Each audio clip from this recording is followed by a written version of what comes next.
तो हेलो बच्चों, कैसे हो।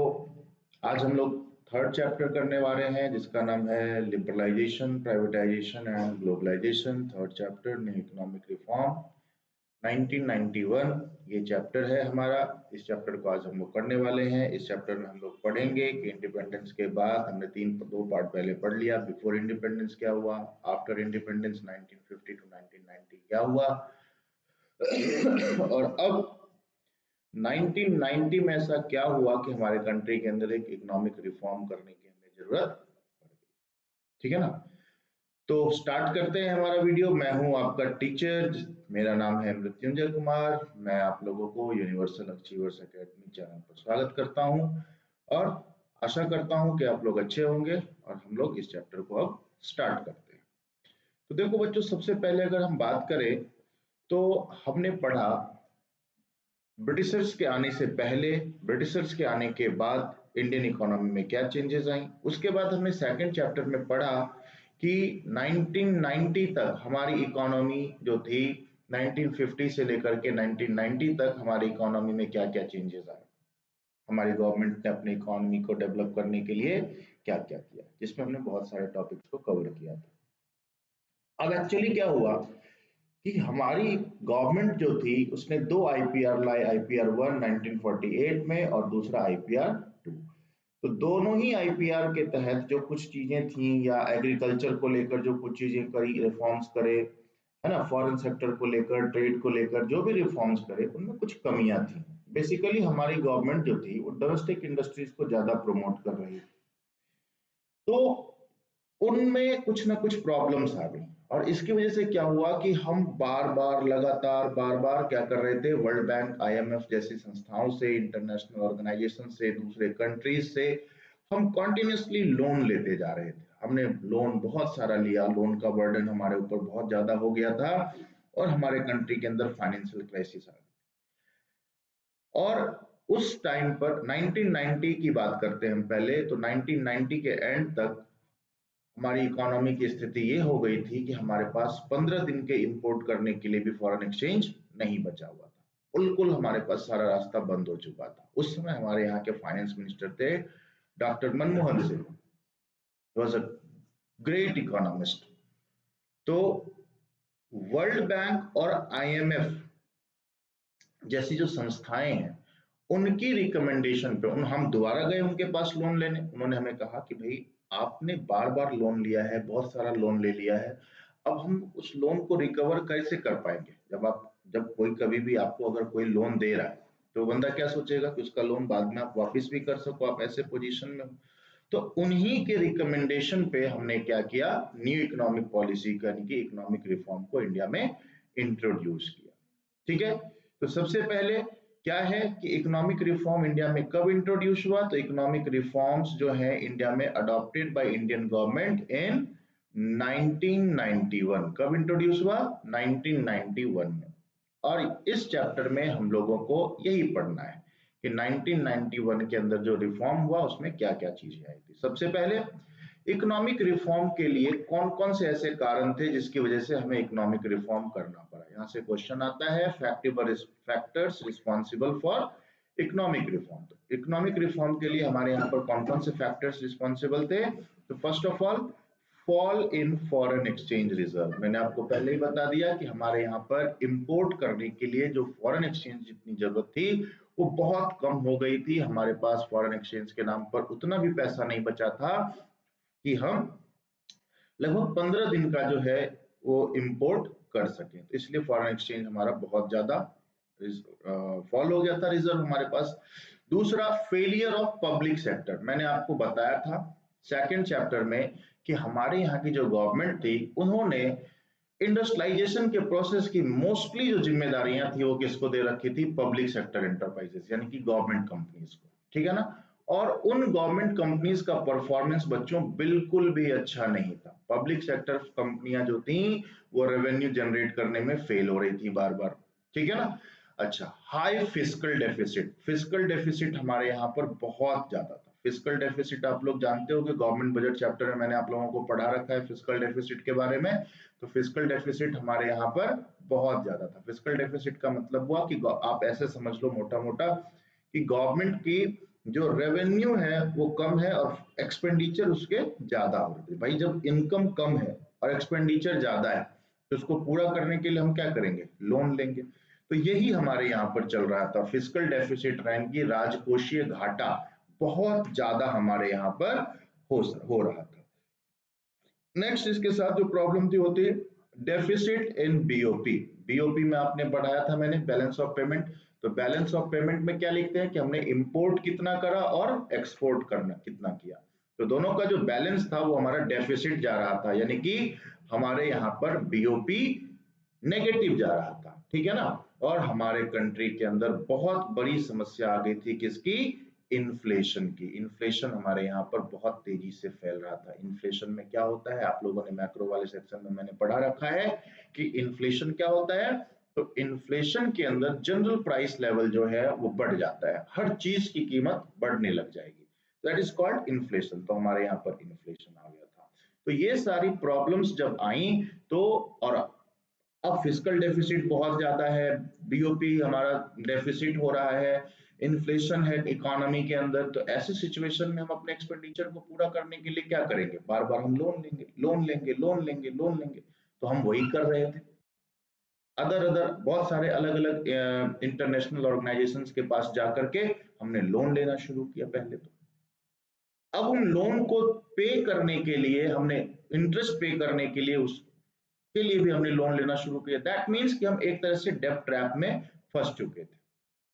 तो इस वजह से जो है हमारे उस समय के प्राइम मिनिस्टर थे पीवी नरसिम्हा राव। पूछा जाएगा कि जिस समय इंडिया के अंदर एनईपी यानी कि न्यू इकोनॉमिक पॉलिसी को इंट्रोड्यूस किया गया, उस समय इंडिया के प्राइम मिनिस्टर कौन थे, प्राइम मिनिस्टर ध्यान रखेंगे, प्राइम मिनिस्टर कौन थे, पीवी नरसिम्हा राव। और उस समय इंडिया के फाइनेंस मिनिस्टर कौन थे, doctor Manmohan Singh. PV Narasimha Rao and doctor Manmohan Singh, ये नाम याद रखना है आपको। तो इसके तहत हमने न्यू इकोनॉमिक पॉलिसी को इंट्रोड्यूस किया। न्यू इकोनॉमिक पॉलिसी के तहत बेसिकली हमने 3 पॉलिसीज को इंट्रोड्यूस किया इंडिया में। First one is liberalisation, second one is privatisation and third one is globalisation. अब इन तीनों को याद करने के लिए हम इनका शॉर्ट फॉर्म यूज करते हैं। क्या कहते हैं हम इसको, आप लोगों को पता है, इनको हम कहते हैं LPG, liberalisation, privatisation and globalisation. ठीक है जी। चलो अब एक एक करके इन तीनों को हमें पढ़ना है, यही हमारा टॉपिक है। एलपीजी यानी कि लिबरलाइजेशन, प्राइवेटाइजेशन एंड ग्लोबलाइजेशन क्या है, ठीक है। तो फर्स्ट ऑफ ऑल हम स्टार्ट करते हैं लिबरलाइजेशन से। लिबरलाइजेशन का मतलब क्या होता है, तो लिबरलाइजेशन का मतलब होता है कि गवर्नमेंट ने जो रूल्स, रेगुलेशंस, बैरियर्स लगा रखे हैं ट्रेड पे, फॉरेन ट्रेड पे, इंपोर्ट पे, एक्सपोर्ट पे, जो भी लाइसेंसिंग की पॉलिसी लगा रखी थी, मैंने पिछली क्लास में आप लोगों को बताया था पिछले जब। तो जो भी गवर्नमेंट ने पॉलिसीज रूल्स बना रखे हैं, उन रूल्स को कम करना या जहां उसकी जरूरत नहीं है उसको खत्म कर देना, ठीक है ना। एक्चुअली क्या हुआ कि हमारी गवर्नमेंट ने बहुत सारे ट्रेड बैरियर्स लगा दिए, ट्रेड को करने के लिए बहुत सारे अलग अलग तरह के बैरियर्स लगा दिए। तो उन बैरियर्स को हटाने का, जिसकी जरूरत नहीं है उसको खत्म कर दो, या जहां बहुत स्ट्रिक्टली फॉलो किया जाए उसको थोड़ा कम कर दो। तो लिबरलाइजेशन का मतलब यही होता है।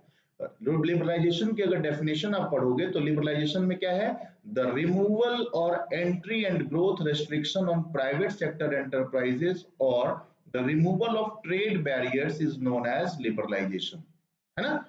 ट्रेड को लेके जो भी रेस्ट्रिक्शंस गवर्नमेंट ने लगाए हैं उनको या तो रिमूव कर दो, या उनको आसान बनाने के लिए कोई नई पॉलिसी ला दो, या जहां पर उसकी जरूरत ज्यादा नहीं है उसको कम कर दो, है ना। इस प्रोसेस को ही हम क्या कहते हैं, लिबरलाइजेशन कहते हैं, ठीक है ना। अब लिबरलाइजेशन के तहत अगर हम देखें तो लिबरलाइजेशन के तहत हमारे यहाँ पर सारे सेक्टर्स में रिफॉर्म्स किए गए। जितने भी सेक्टर्स थे उन सारे के सारे सेक्टर्स के अंदर हमारे यहाँ पर लिबरलाइजेशन के थ्रू रिफॉर्म्स हुए थे। अब एक एक करके हम अगर देखें तो सबसे पहले इंडस्ट्रियल सेक्टर में कुछ रिफॉर्म हुआ था, फिर फाइनेंशियल सेक्टर में रिफॉर्म हुआ था, फिस्कल सेक्टर में यानी कि फिस्कल रिफॉर्म हुआ था, फॉरेन एक्सचेंज को लेके भी कुछ रिफॉर्म हुआ था, और trade and investment policy reforms भी इंडिया में हुए थे। तो बच्चों यहाँ पर ये समझेंगे कि यहाँ से आपके 5 नंबर के क्वेश्चन जो है वो पेपर में पूछे जाते हैं। ठीक है ना। तो अब इन पांचों टॉपिक को हमें डिटेल में समझना है कि लिबरलाइजेशन के तहत इंडस्ट्रियल सेक्टर में क्या हुआ, फाइनेंशियल, फिजिकल, फॉरेन ट्रेड और इन्वेस्टमेंट पॉलिसी में क्या क्या चेंजेस हमने लिबरलाइजेशन के तहत किया। तो सबसे पहले हम पहला चलते हैं जिसका नाम है इंडस्ट्रियल सेक्टर रिफॉर्म। अब इंडस्ट्रियल सेक्टर रिफॉर्म को अगर आप देखो तो इंडस्ट्रियल सेक्टर रिफॉर्म में क्या क्या चेंजेस आई हमारी इकोनॉमी में, तो सबसे पहले देखिए पहला पॉइंट, रिड्यूसिंग इंडस्ट्रियल लाइसेंसिंग। मैंने आप लोगों को बताया था कि इंडिया में क्या हुआ, आईपीआर सेकंड जब आया, इंडस्ट्रियल पॉलिसी रिजोल्यूशन सेकंड जब आया, फर्स्ट में भी था और सेकंड में इसको ज्यादा इंपोज किया गया कि प्राइवेट सेक्टर के लिए खास करके जितनी भी चीजों का किसी भी नए फॉर्म को बनाने के लिए, उसके एक्सपेंशन के लिए, उसके ग्रोथ के लिए, प्रोडक्ट के डाइवर्सिफिकेशन के लिए, इन सब के लिए किसकी जरूरत होती थी, लाइसेंस की जरूरत होती थी। बिना लाइसेंस के आप किसी भी तरह की कोई प्राइवेट इंडस्ट्री को रन नहीं कर सकते थे। तो एलपीजी पॉलिसी के तहत इंडस्ट्रियल सेक्टर रिफॉर्म में पहला रिफॉर्म क्या हुआ, industrial reducing industrial licensing. Industrial licensing का जो प्रोसेस था उसको रिड्यूस किया, सारी चीजों पर के लिए जिन लाइसेंस की जरूरत होती थी उसको घटा करके 5 चीजों पर रेस्ट्रिक्ट कर दिया गया कि ये 5 तरीके का काम अगर कोई प्राइवेट कंपनी कर दिया तो उसको अब लाइसेंस लेना है, बाकी चीजों के लिए आपको लाइसेंस लेने की जरूरत नहीं है। तो वो 5 चीजें कौन कौन सी हैं याद रखेंगे। देखिए सबसे पहला है इसके अंदर लीकर, लीकर जानते हो ना, सब जानते हो तुम लोग, शराब, सिगरेट, है ना, डिफेंस इक्विपमेंट्स। डिफेंस इक्विपमेंट्स का मतलब होता है आर्म्स एंड एम्यूनिमेंट्स जो हमारी आर्मी फोर्सेस यूज करती हैं उनका। इंडस्ट्रियल एक्सप्लोसिव्स, धमाके, बॉम्ब वगैरह, ठीक है ना। एंड डेंजरस केमिकल्स, किसी तरह का कोई डेंजरस केमिकल अगर हम बनाते हैं या उससे रिलेटेड कोई हम किसी भी प्रकार का ट्रेड करते हैं तो उसके लिए हमें अभी भी लाइसेंस की जरूरत है, बाकी चीजों के लिए हमें अब लाइसेंस की जरूरत नहीं है। ठीक है, next second one is decreasing the role of public sector. मैंने आपको बताया था कि कैटेगरी ए, कैटेगरी बी और कैटेगरी 3 सी, यानी कि शेड्यूल ए, बी और सी करके आईपीआर 2 में कंपनियों को क्या किया गया था, कैटेगराइज कर दिया गया था, जिसके अंदर मोस्टली जो कंपनियां थी कैटेगरी ए के अंदर वो कौन सी थी, तो जिसमें सिर्फ और सिर्फ प्रोडक्शन कौन करेगा, गवर्नमेंट करेगी। कैटेगरी बी में मैंने बताया था कि प्राइवेट और गवर्नमेंट दोनों मिलके करेंगे, प्राइवेट सेक्टर और गवर्नमेंट, और कैटेगरी सी में जो चीजें हैं वो प्राइवेट कंपनियां करेंगी। तो पब्लिक सेक्टर पर डिपेंडेंसी बहुत ज्यादा थी, 17 चीजों को रिजर्व कर दिया गया था कि इन चीजों का प्रोडक्शन सिर्फ और सिर्फ सरकारी कंपनियां ही करेंगी। तो उन 17 को घटा करके अब कितना कर दिया गया, 17 से उसको लाया गया 3 पे।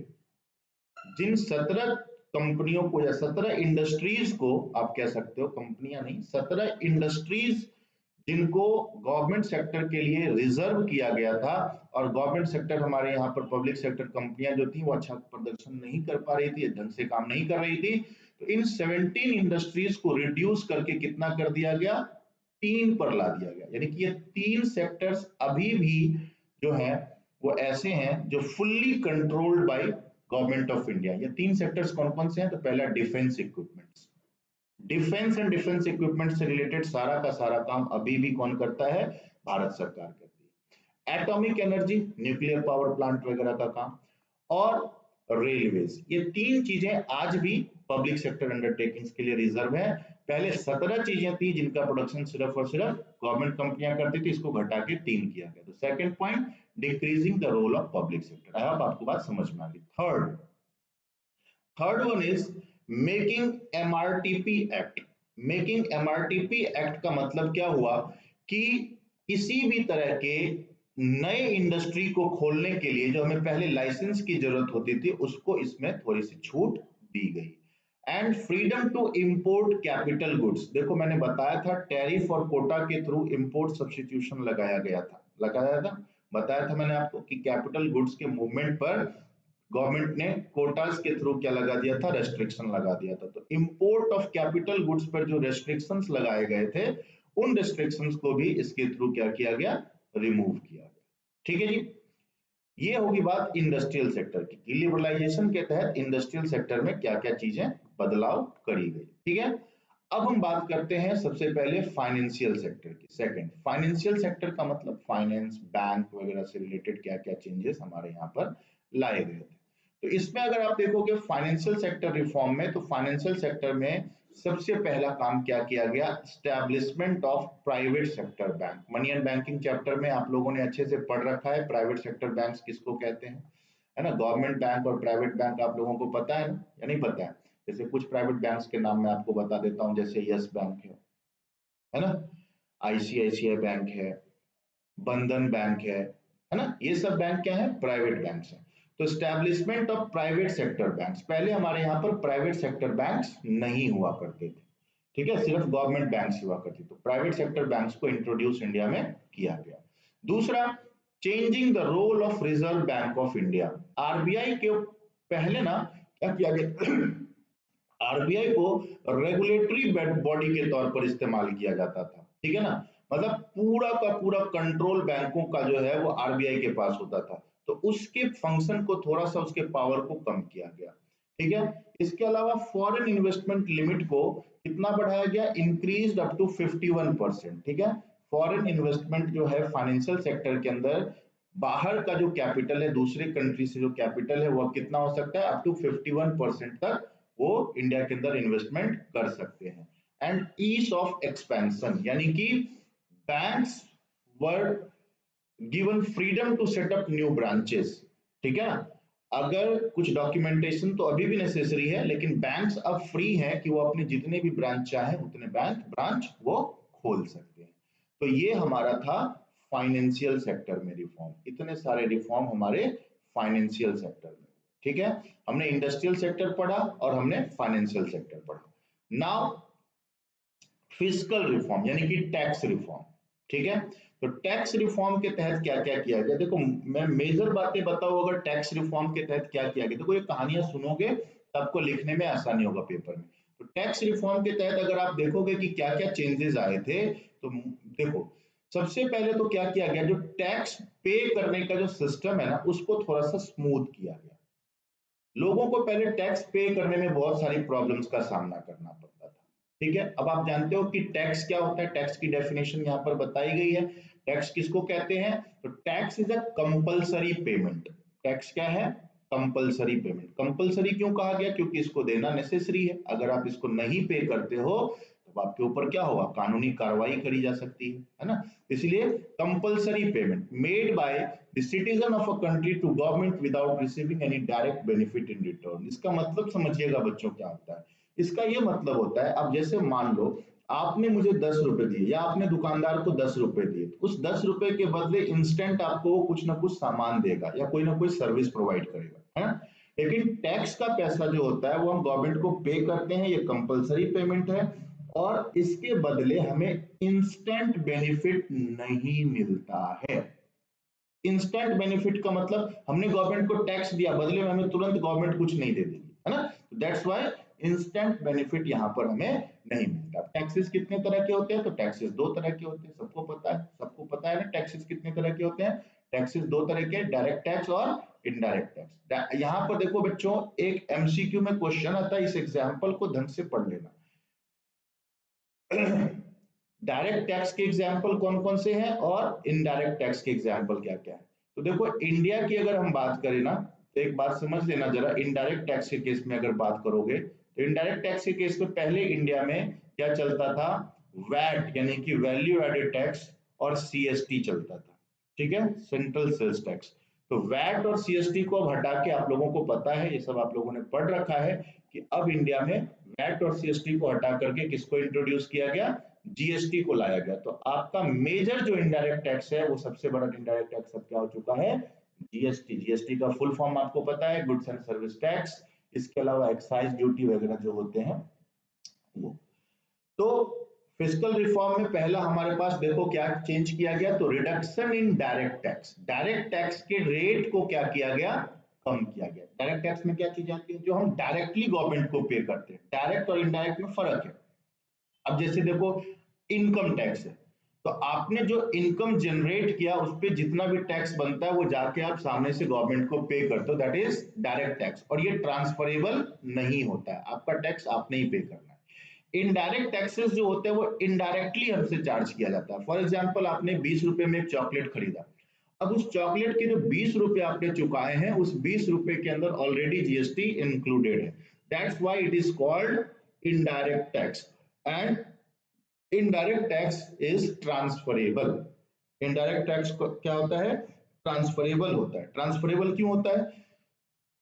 ट्रांसफरेबल इसको हम इसलिए कहते हैं क्योंकि ये लास्ट कंज्यूमर जो होता है, फाइनल प्रोडक्ट को जो जिस कंज्यूमर ने यूज करना है वही इस टैक्स को पे करता है, इसीलिए इसको ट्रांसफरेबल टैक्स माना जाता है। ठीक है, तो फिस्कल रिफॉर्म ये हो गया।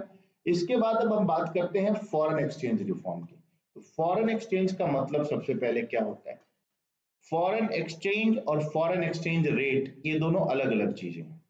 कई बार बच्चे गलतफहमी में रहते हैं कि फॉरेन एक्सचेंज का मतलब फॉरेन एक्सचेंज रेट होता है। नहीं, फॉरेन एक्सचेंज अलग है और फॉरेन एक्सचेंज रेट अलग है। तो फॉरेन एक्सचेंज रिफॉर्म में फॉरेन एक्सचेंज का मतलब होता है दूसरे कंट्री की करेंसी।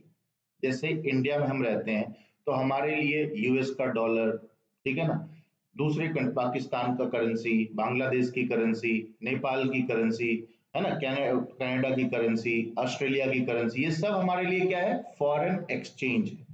और उस एक्सचेंज यानी कि फॉरेन एक्सचेंज को अगर हम इंडियन रुपीस को फॉरेन एक्सचेंज में कन्वर्ट करते हैं तो जिस रेट पर हम कन्वर्ट करते हैं उस रेट को हम कहते हैं फॉरेन एक्सचेंज रेट। तो हमें यहाँ पर रेट से मतलब नहीं है, अभी पहले हम क्या करेंगे? फॉरेन एक्सचेंज रिफॉर्म के बारे में पढ़ेंगे कि फॉरेन एक्सचेंज के अंदर क्या क्या बदलाव इंडिया में किए गए थे। ठीक है ना?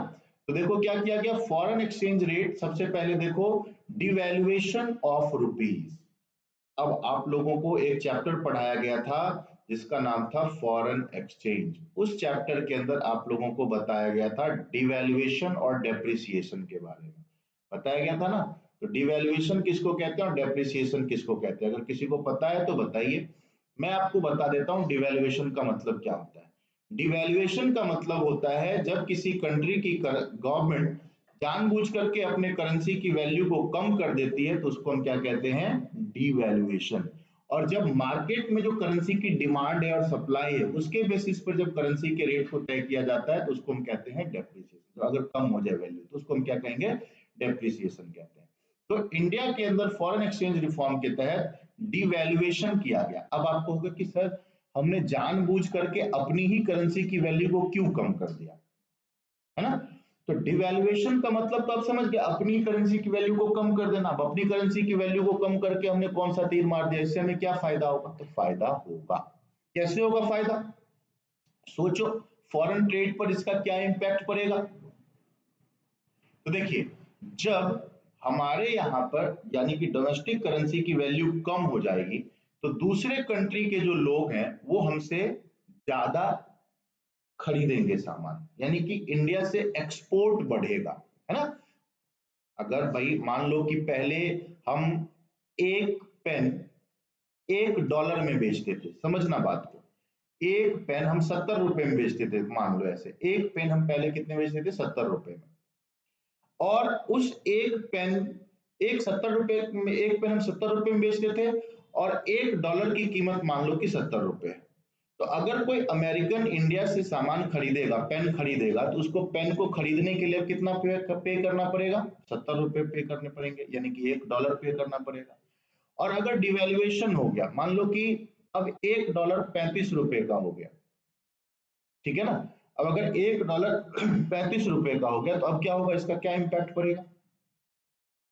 नेगेटिव, उसका उल्टा इंपैक्ट पड़ जाएगा ना, उसको वो चीज क्या हो जाएगी? सस्ती मिलेगी ना। अब $1 में उसको 2 पेन मिलेंगे तो उसके लिए यहाँ से सामान खरीदना क्या हो जाएगा? सस्ता हो जाएगा। तो इसलिए इसकी वजह से हमारे यहाँ से एक्सपोर्ट बढ़ेगा, ठीक है ना? इसके अलावा सेकंड जो हमने काम किया फॉरेन एक्स, तो इसमें डिवैल्यूएशन ऑफ रुपीज समझ गए आप लोग, डिवैल्यूएशन किया गया ताकि यहाँ से इंपोर्ट को बढ़ाया जा सके। और second one is adopting flexible exchange rate system. Flexible exchange rate system ये सारा फॉरेन एक्सचेंज चैप्टर में आपने पढ़ा है। Fixed exchange rate system, flexible exchange rate system और मैनेज फ्लोटिंग रेट सिस्टम। तो इंडिया के अंदर फ्लेक्सिबल एक्सचेंज रेट सिस्टम को अडॉप्ट किया गया, यानी कि अब इंडियन करेंसी को किसी भी कंट्री के करेंसी से अगर रेट करना है, उसको एक्सचेंज रेट डिसाइड करना है तो वो एक्सचेंज रेट अब गवर्नमेंट डिसाइड नहीं करेगी, एक्सचेंज रेट अब कौन डिसाइड करेगा? Market forces of demand and supply. Demand and supply कितनी है करेंसी की, उसके बेसिस पर जो है वो एक्सचेंज रेट अब डिसाइड होगा। तो ये सारा फॉरेन एक्सचेंज के तहत रिफॉर्म बच्चों किए गए थे, ठीक है ना। अब हम आते हैं ट्रेड एंड इन्वेस्टमेंट रिफॉर्म पर। फिफ्थ पॉइंट हमारा है trade and investment reform. Trade and investment reform का मतलब क्या होता है, तो देखिए यहाँ पर बिल्कुल आराम से इसको समझेंगे हम लोग। क्या है, तो before 1991 heavy tariff and quota system was implemented by the government to protect domestic industries। बिल्कुल ध्यान से समझिएगा। सेकंड चैप्टर में मैंने आप लोगों को बताया इंपोर्ट सब्स्टिट्यूशन में क्या लगाया गया था, tariff and quota. Import substitution नहीं देखा, दोबारा से वो वीडियो जाके देख लो, बहुत इंपॉर्टेंट टॉपिक है वो। इंपोर्ट सब्स्टिट्यूशन के तहत टैरिफ और कोटा लगाया गया, यानी कि हम बाहर से इंपोर्ट कम करें, दूसरे कंट्रीज से हम सामान कम खरीदें। इसके लिए हमारी गवर्नमेंट ने 1950 टू 1990 में मेजरली आईपीआर सेकंड के टाइम पर क्या किया गया था, यहाँ पर टैरिफ और कोटा लगा दिया। टैरिफ और कोटा के तहत क्या हुआ, तो अगर हम इंपोर्ट करते हैं तो टैरिफ के अंदर गवर्नमेंट ने उस पर बहुत ज्यादा टैक्स लगा दिया, जिससे वो चीज इंडिया में आके महंगी हो जाए, तो हम इंपोर्ट कम करेंगे, पहला। और कोटा का मतलब था कि क्वांटिटेटिव रेस्ट्रिक्शन, यानी कि गवर्नमेंट ने क्वांटिटी की एक लिमिट लगा दी कि एक पर्सन एक किसी भी कमोडिटी की एक फिक्स्ड क्वांटिटी तय कर दी कि इससे ज्यादा क्वांटिटी को इंपोर्ट नहीं करेगा। तो टैरिफ और कोटा इसलिए लगाए गए थे ताकि हम इंपोर्ट कम करें।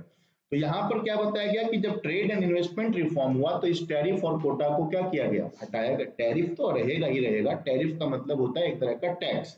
तो टैक्स तो गवर्नमेंट लेगी, लेकिन उस टाइम पर गवर्नमेंट ने जानबूझ करके बहुत ज्यादा टैक्स लगा दिया था ताकि चीजें इंडिया में आए तो महंगी हो जाए, यहाँ के लोग उसको कम खरीदें, इंपोर्ट को रोकने के लिए, ठीक है ना। तो टैरिफ तो अभी भी है लेकिन कम कर दिया गया, उसको टैरिफ को रिड्यूस किया गया और कोटा का जो रेस्ट्रिक्शन है उसको खत्म कर दिया, ठीक है ना। तो देखो क्या है यहाँ पर, क्या क्या चीजें की गई, तो यहाँ पर देखिए रिडक्शन इन कोटा। सबसे पहला क्या किया गया, रिडक्शन इन कोटा, कोटा को रिड्यूस किया गया। Second one is removal of export duty. Export पे हमने जो टैक्स लगा रखे थे उस टैक्स को हमने कम कर दिया, क्योंकि हमने डिवैल्यूएशन क्यों किया था, ताकि हमारा एक्सपोर्ट बढ़े। तो देखो एक्सपोर्ट को बढ़ाने के लिए यहाँ पर 1990 के रिफॉर्म में इंडस्ट्रियल इसमें ट्रेड एंड पॉलिसी में आपको ध्यान रखना है कि एक्सपोर्ट को बढ़ाने के लिए गवर्नमेंट ने दो मेजर लिए। एक तो क्या किया, डिवैल्यूएशन कर दिया, फॉरेन एक्सचेंज रिफॉर्म में हमने पढ़ा कि डिवैल्यूएशन कर दिया। और दूसरा ध्यान रखेंगे यहाँ पर, ये देखो रिमूवल ऑफ एक्सपोर्ट ड्यूटी, ये लिखने के लिए काम आएगा आपको, रिमूवल ऑफ एक्सपोर्ट ड्यूटी।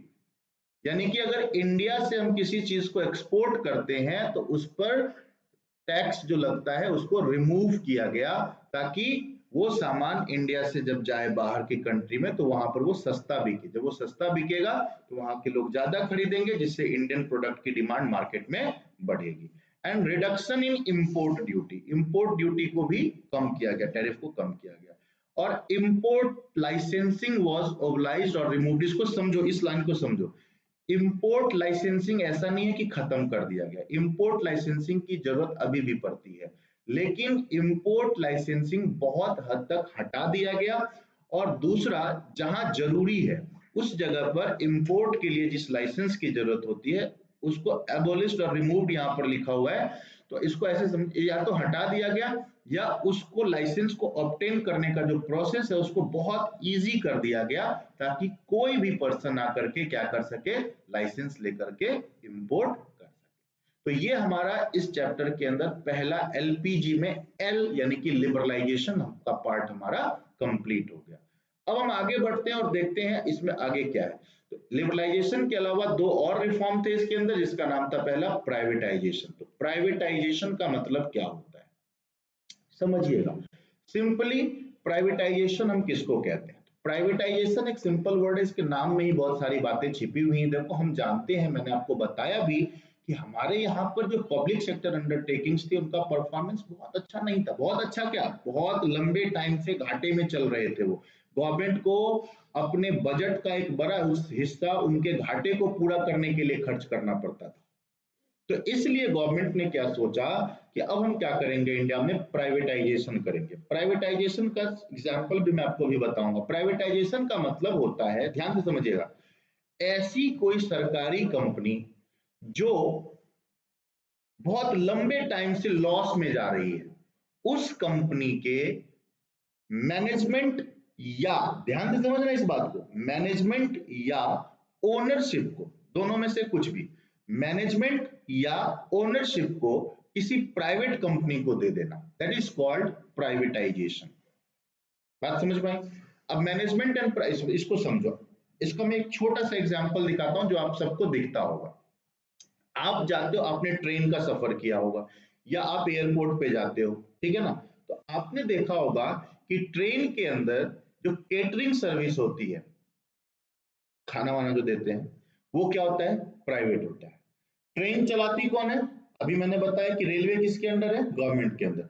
लेकिन उसका कुछ काम किसको दे दिया गया? प्राइवेट का सेक्टर को दे दिया गया। जैसे उसके अंदर केटरिंग, स्टेशन की साफ सफाई की सुविधा, ये किसको दे दिया गया? किसी प्राइवेट कंपनी को दे दिया।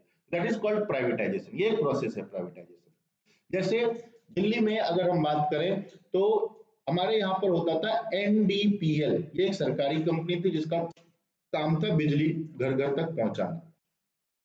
ये अपने काम को बहुत अच्छे से नहीं कर पा रहे थे, उसमें बिजली की चोरी बहुत ज्यादा हो रही थी, लोग बिल नहीं भर पा रहे थे, लाइट कभी आती थी कभी नहीं आती थी। तो उस कंपनी के कुछ काम को गवर्नमेंट ऑफ इंडिया ने क्या किया? टीपीडीडीएल यानी कि Tata power Delhi distribution limited नाम की एक कंपनी को दे दिया। अब ये टाटा पावर क्या करती है? घर घर तक बिजली पहुंचाती है, उनसे बिल्स कलेक्ट करना, कहीं पर शॉर्ट पावर कट हुआ है उसका देख रेख करना, ये सारा काम अब कौन कर रही है? टाटा पावर डीडीएल कर रही है। इसका मतलब ये नहीं कि एनडीपीएल को गवर्नमेंट ने पूरा का पूरा टाटा पावर को बेच दिया, नहीं, एनडीपीएल अभी भी है, लेकिन एनडीपीएल के कुछ काम को किसको दे दिया गया? टाटा पावर को दे दिया गया। तो ये क्या है? प्राइवेटाइजेशन। तो इसमें क्या है? ओनरशिप ट्रांसफर नहीं हुआ है, सिर्फ मैनेजमेंट ट्रांसफर हुआ है। अच्छा, कुछ ऐसी कंपनियां थी जो बिल्कुल ही लॉस में चलती जा रही थी, तो ऐसे कंपनियों को गवर्नमेंट रख के क्या करेगी? उन कंपनियों को कंप्लीटली गवर्नमेंट ने क्या कर दिया? प्राइवेट सेक्टर को हाथों बेच दिया। ठीक है ना? तो प्राइवेटाइजेशन के अंदर दोनों चीजें हो सकती हैं, मैनेजमेंट भी ट्रांसफर किया जा सकता है या ओनरशिप यानी कि पूरे कंपनी को ही गवर्नमेंट क्या कर दे? बेच दे। ठीक है ना? तो यही किया गया, इसी को हम क्या कहते हैं? प्राइवेटाइजेशन कहते हैं। ठीक है ना? अब देखो बच्चों, यहां से बहुत इंपॉर्टेंट तो नहीं कहूंगा, लेकिन ये मैं पिछले कुछ सालों के रिकॉर्ड को अगर देखूं तो 1 मार्क में क्वेश्चन यहां से पूछा जाता है। सबसे पहले तो आप इसका स्क्रीनशॉट ले लो। आपसे पूछा जाएगा कि नवरत्नास किसको कहते हैं? नवरत्ना कौन सी कंपनियों को कहते हैं? या पूछा जाएगा कि इसमें से कौन सी कंपनी है जो नवरत्ना की कैटेगरी में आती है?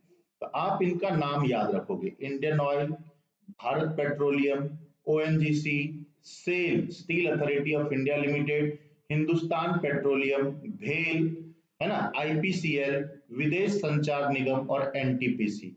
ये कुछ कंपनियां हैं जो नवरत्ना की कैटेगरी में आती है। आप कहोगे आपकी नवरत्ना क्या होती है?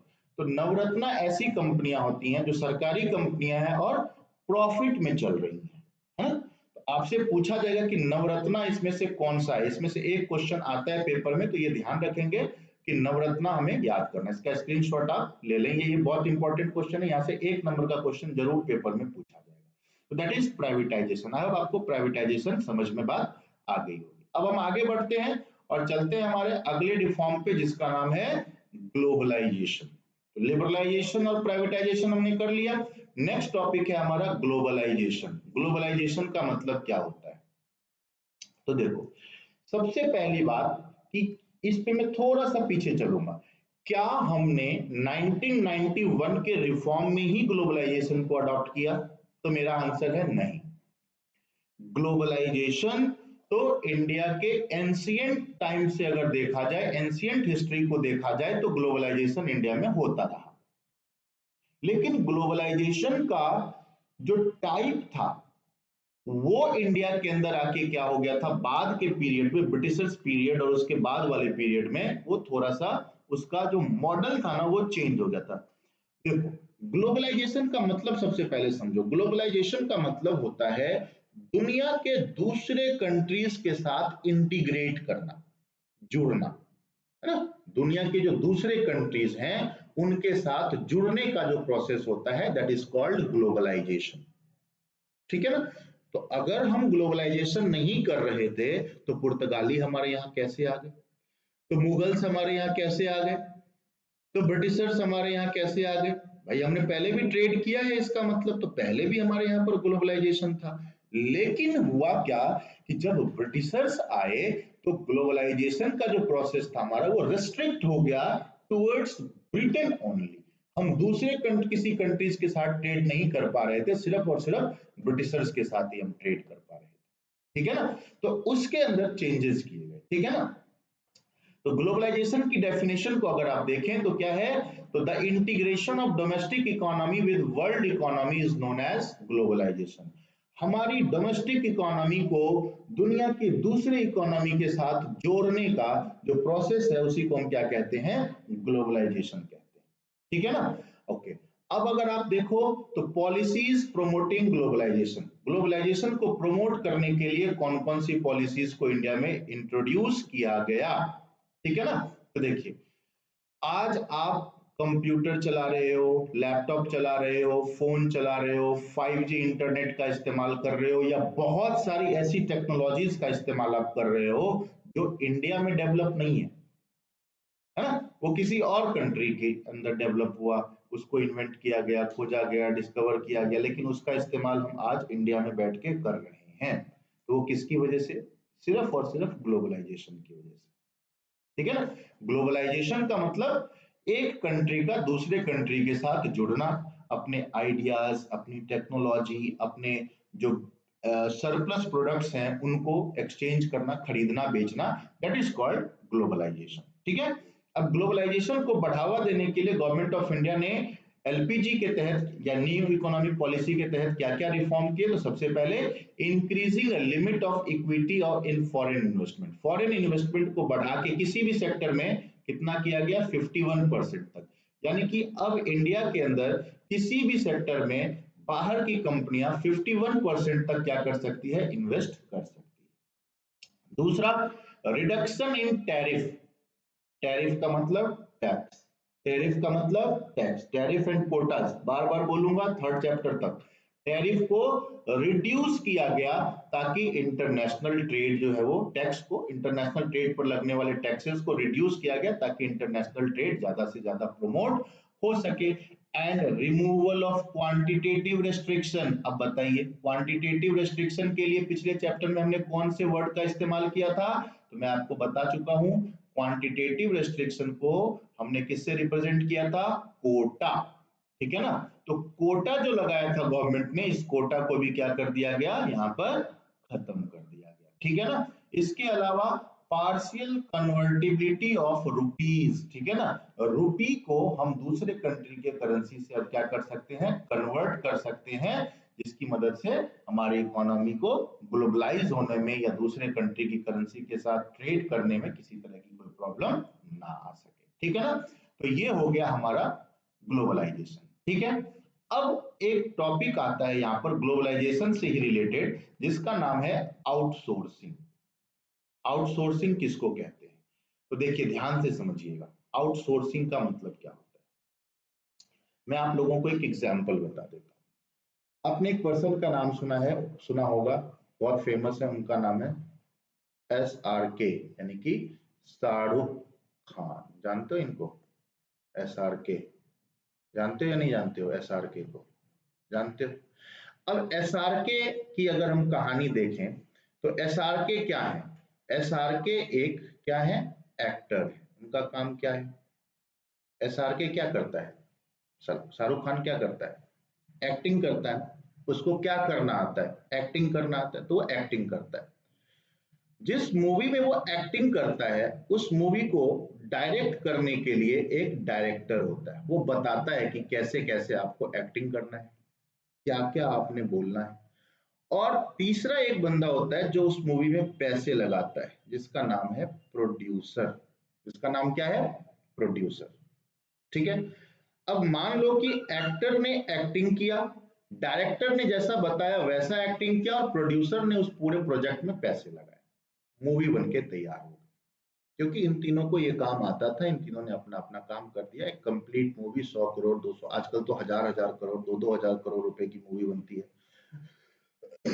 मूवी बनके तैयार हो गई, लेकिन हमें कैसे पता चलेगा कि एसआरके ने एक मूवी बनाई है? कैसे पता चलता है?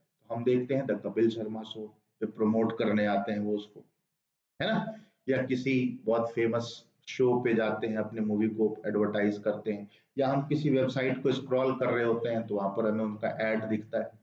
तो दैट मीन्स मेरे बच्चों एक बात समझिए कि इन तीनों को, यानी कि एक्टर, डायरेक्टर और प्रोड्यूसर, इन तीनों को अगर आप देखो तो इन तीनों में से किसी को भी एक काम नहीं आता। ये तीन काम तो इनको आता है, लेकिन एक काम इनको नहीं आता। वो काम कौन सा है? एड कैसे करें, एडवर्टीजमेंट हम इस प्रोडक्ट को कैसे करें, या प्रमोशन हम अपने प्रोडक्ट का कैसे करें, ये इनको नहीं आता। तो इसी तरह इंडस्ट्रियल सेक्टर में भी होता है। इंडस्ट्रीज में भी क्या होता है, जो कंपनियां होती हैं उनको सारा काम खुद करना नहीं आता। बहुत सारे काम ऐसे होते हैं जिसमें वो परफेक्ट नहीं होते। तो अपने जिस काम को वो खुद नहीं कर पाते, उन कामों को वो क्या कर देते हैं, किसी दूसरी कंपनी को दे देते हैं। ठीक है ना? इसी प्रोसेस को हम क्या कहते हैं? आउटसोर्स। तो मैं आपको आउटसोर्सिंग बता रहा था। आउटसोर्सिंग यही होता है, तो जिस काम को कंपनी खुद नहीं कर पाती, उसको, उस काम को वो क्या कर देते हैं, किसी दूसरी कंपनी को हायर करके, और वो काम उन कंपनियों से करवाती है। इसी प्रोसेस को हम क्या कहते हैं? आउटसोर्सिंग कहते हैं। ठीक है ना? अब जैसे देखो, तुम नेटवर्क की अगर हम बात करें, जैसे तुम्हारे पास जियो का सिम है या एयरटेल का सिम है, किसी भी कंपनी का सिम है। अब आप कस्टमर केयर को कॉल करते हो, तो वो कस्टमर केयर वाले क्या जियो ने बिठा रखे हैं? नहीं, वो कस्टमर केयर किसी और कंपनी को वो काम दे रखा है उन्होंने। ठीक है ना, कि हमारे कस्टमर का जो भी कंप्लेंट आएगा उसको तुम हमें बताओ।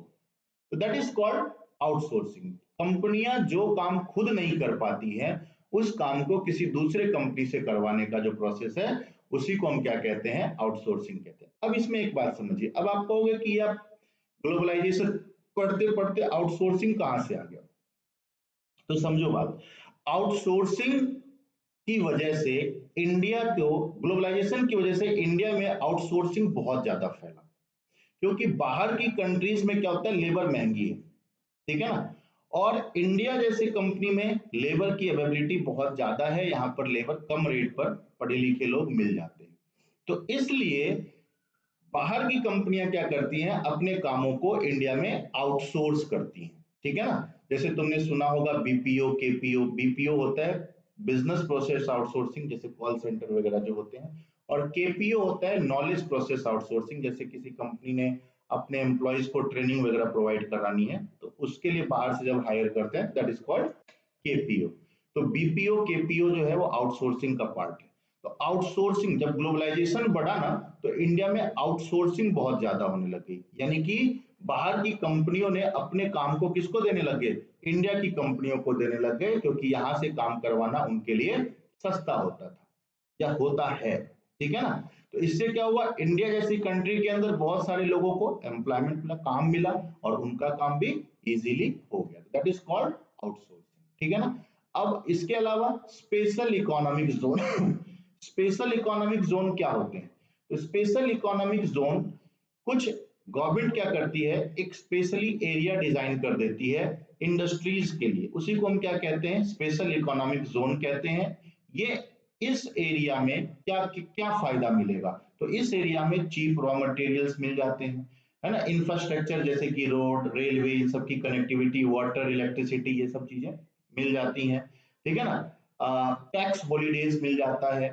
ठीक है ना? लेबर से रिलेटेड किसी तरह की स्ट्राइक स्ट्राइक की जो प्रॉब्लम होती है, इन सब तरह की किसी समस्याओं का उनको सामना नहीं करना पड़ता। तो गवर्नमेंट ऑफ इंडिया ने क्या किया, स्पेशल इकोनॉमिक जोन्स डेवलप किए, ताकि बाहर की कंपनियां जो है वो इंडिया में इन्वेस्टमेंट करने के लिए आए, जिससे इंडिया की इकोनॉमी जो है वो डेवलप हो सके। ठीक है? तो ये था आपका ग्लोबलाइजेशन।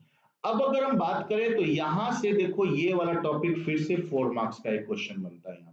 यहाँ से फिर से 4 नंबर के क्वेश्चन आपसे पेपर में as it is same question में लिखा जाएगा। What were the achievements of new economic policy 1991? New economic policy की वजह से हमें क्या फायदा हुआ, क्या क्या अचीवमेंट्स हुए? तो पहला क्या, increase in the rate of economic growth. Economic growth अगर देखें तो मैंने आपको बताया था 1947 में जब आजादी मिली थी तो कितना था उस समय पर 0.5% के अराउंड। 1990 तक ये था लगभग 5.6% और ये 15-16 में बढ़ के 1991 से अगर आप देखें तो ये अराउंड 7.6% जो है ये हमारा जीडीपी का ग्रोथ जो है वो हुआ। तो जीडीपी का ग्रोथ हमारा हो पाया किसकी वजह से? एनईपी की वजह से। दूसरा, rise in foreign exchange reserve. मैंने आपको क्या बताया था कि फॉरेन एक्सचेंज का जो स्टॉक है हमारे यहाँ पर वो बहुत ही ज्यादा कम हो गया था। फॉरेन एक्सचेंज का जो स्टॉक है हमारा वो कम हुआ। तो जब हमने न्यू इकोनॉमिक पॉलिसी में फॉरेन एक्सचेंज को अपग्रेड करने के लिए हमने पढ़ाया था ना फॉरेन एक्सचेंज रिफॉर्म, तो उसके तहत क्या हुआ, इंडिया में फॉरेन एक्सचेंज का जो स्टॉक है वो हमारा बढ़ा, फॉरेन इन्वेस्टमेंट बढ़ा, इन्फ्लेशन हमारे यहाँ पर कम हुआ, 17% से घट करके 6.5% तक आ गया। फिस्कल डेफिसिट जो हमारे बीओपी में था वो भी हमारे यहाँ पर कम हुआ। एंड बैलेंस ऑफ पेमेंट का जो डेफिसिट हमारे यहाँ पर कॉन्टिन्यूसली चल रहा था कई सालों से, कई दशकों से, उस डेफिसिट में भी बहुत बड़ी कमी हमें देखने को आई, है ना। तो ये सारे हमें फायदे एनईपी के मिले। अब जिसमें फायदा होता है बच्चों उसमें कुछ ना कुछ डिमेरिट्स भी होते हैं। तो जैसे वो 4 नंबर का क्वेश्चन था वैसे ही यहाँ से फिर से 4 मार्क्स का ये क्वेश्चन आ सकता है, या तो वो आएगा या ये वाला क्वेश्चन आएगा, डिमेरिट्स, कि इस न्यू इकोनॉमिक पॉलिसी के अंदर डिमेरिट्स क्या क्या थे। तो देखो, मैंने आपको ये जो पूरा चैप्टर पढ़ाया ना, इस पूरे चैप्टर में मैंने कहीं पर भी एग्रीकल्चर का नाम नहीं लिया, ना तो ग्लोबलाइजेशन में, ना प्राइवेटाइजेशन में, और ना ही लिबरलाइजेशन में। तीनों टॉपिक में मैंने एग्रीकल्चर का नाम लिया कहीं नहीं। जबकि एग्रीकल्चर इंडिया का आज भी एक बहुत बड़ी इंडस्ट्री है जिसमें हमारे यहाँ के जो मेजर पॉपुलेशन है, ज्यादातर जो हमारे यहाँ के लोग हैं वो आज भी क्या करते हैं, एग्रीकल्चरल सेक्टर में काम कर रहे होते हैं। तो नेग्लेक्ट एग्रीकल्चरल सेक्टर, एनईपी की पहली डिमेरिट क्या है कि इसने एग्रीकल्चरल सेक्टर को बिल्कुल ही इग्नोर कर दिया। एग्रीकल्चरल सेक्टर के लिए इसके अंदर कोई प्रोविजन नहीं था, इसने सिर्फ और सिर्फ इंडस्ट्रियल एंड आईटी सेक्टर को डेवलप करने के लिए काम किया। दूसरा, जॉब सिक्योरिटी की अगर हम बात करें तो जब मल्टीनेशनल कंपनीज इंडिया में आ गई तो जॉब सिक्योरिटीज जो है वो लोगों की कम हो गई, है ना। मल्टीनेशनल कंपनियां क्या होती हैं, कैपिटल इंटेंसिव होती हैं, उनके पास मशीन्स ज्यादा होती हैं, तो जॉब सिक्योरिटी पे बात आ गई कि भाई लोगों का जो काम है वो काम किससे होने लगेगा, मशीनों से होने लगेगा। तो इससे कहीं ना कहीं यहाँ के लोगों की जो जॉब है वो इनसिक्योर होने लग गई, ठीक है ना। इसके बाद metropolitan cities are developed with lacking behind the development of rural areas. That means कि कुछ शहर जैसे थे हमारे दिल्ली, मुंबई, चेन्नई, कोलकाता, ये तो डेवलप हुए लेकिन रूरल एरियाज में कोई भी खास डेवलपमेंट यहाँ पर देखने को हमें नहीं मिला। यानी कि एनईपी के तहत रूरल एरिया के लिए कुछ भी नहीं किया गया, ठीक है ना। ओके, डोमेस्टिक इन्वेस्टर्स को भी उससे क्या हुआ, कंपटीशन का सामना करना पड़ा। Leads to unbalanced growth. Unbalanced growth का मतलब यह है कि किसी सेक्टर में बहुत ज्यादा ग्रोथ और किसी दूसरे सेक्टर में ग्रोथ ही नहीं। जैसे एग्रीकल्चर सेक्टर में बिल्कुल भी ग्रोथ नहीं हुआ या थोड़े बहुत उसके इंपैक्ट पड़े, और बाकी सेक्टर्स में ग्रोथ होने लगे तो अनबैलेंस्ड ग्रोथ हुआ, है ना। कंज्यूमरिज्म, कंज्यूमरिज्म का मतलब क्या हुआ, यहाँ के लोगों की जो डिमांड है वो क्या हो गई, चेंज हो गई। हमारे यहाँ के जो लोग थे, जब इंपोर्टेड गुड्स हमारे यहाँ पर नहीं थी तो उनकी डिमांड अलग थी, और जब ये ग्लोबलाइजेशन हो गया तो उसके बाद इंपोर्टेड गुड्स के आने की वजह से उनकी डिमांड चेंज हो गई। तो ये सारे जो हैं वो इसके डिमेरिट्स हैं। अब देखो बच्चों, फिर से तीसरा हेट्रेड, ये तो मोस्ट इंपॉर्टेंट क्वेश्चन है, इसको तो बिल्कुल ऐसे के ऐसे स्क्रीनशॉट आप ले लो। Most important question, VVI, very very important question, ठीक है। कितने नंबर का, तो 4 मार्क्स का। ये भी 4 नंबर का एक क्वेश्चन यहां से आता है, सीधा लिखा रहेगा, write a short note on WTO. WTO का फुल फॉर्म क्या होता है, world trade organisation. Write a short note on WTO, world trade organisation पर शॉर्ट नोट।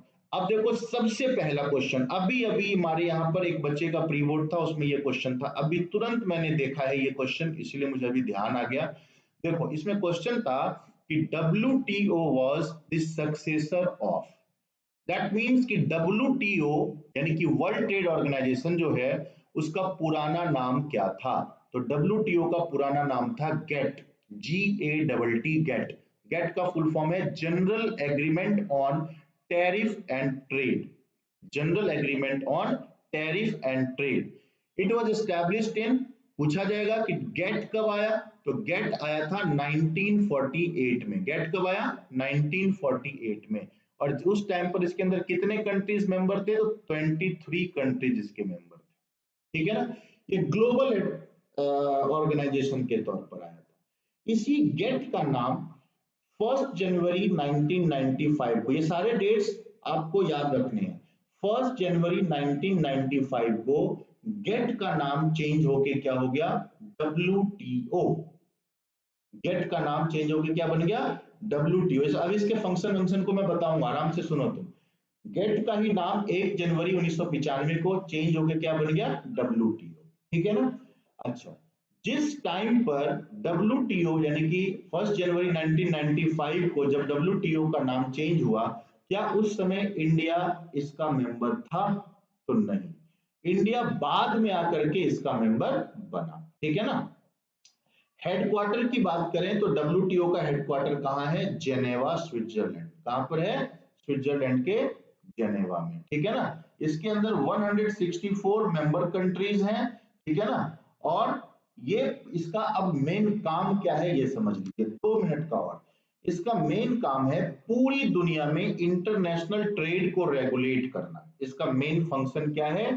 तो टू फैसिलिटेट इंटरनेशनल ट्रेड। जब दो कंट्रीज के बीच ट्रेड हो तो उस ट्रेड के दौरान किसी भी तरह की कोई प्रॉब्लम ना आए, तो उसको ट्रेड को फैसिलिटेट करना फंक्शन बहुत इंपॉर्टेंट है, याद रखोगे। To provide financial assistance to member country, जो इनके मेंबर कंट्रीज हैं, अगर उनको किसी तरह की कोई फाइनेंशियल शॉर्टेज है, किसी तरह की दिक्कत है, तो उसको फाइनेंशियल असिस्टेंस प्रोवाइड करना। रिमूव द टैरिफ बैरियर्स, अगर किसी कंट्री ने किसी तरह के रेस्ट्रिक्शंस लगा रखे हैं, जैसे इंडिया ने लगा रखा था, तो उसको रिमूव करना या करवाना। ठीक है ना? Act as a watch dog, मतलब सुपरवाइज करना कि ट्रेड जो है वो सही तरीके से हो रहा है या नहीं, है ना? ट्रेड नेगोशिएशंस के लिए काम करना। एंड एक ऐसे सबसे इंपॉर्टेंट फंक्शन, एक ऐसे प्लेटफॉर्म के तौर पर काम करना जहां पर फ्यूचर स्ट्रेटजीज ऐसी बनाई जाए ताकि दुनिया के देशों के बीच ट्रेड एंड टैरिफ जो है वो अच्छे तरीके से चलता रहे, और किसी तरह का कोई डिस्प्यूट अगर कंट्रीज के बीच होता है ट्रेड को लेकर, तो उसका जो है समाधान कौन करेगा? WTO। तो ये WTO बेटा इस चैप्टर का बहुत ही इंपॉर्टेंट टॉपिक है। आई होप आप लोगों को ये चैप्टर समझ में आ गई होगी। ठीक है? तो आज के क्लास में इतना ही। नेक्स्ट क्लास में हम लोग फिर से मिलते हैं, तब तक के लिए थैंक यू।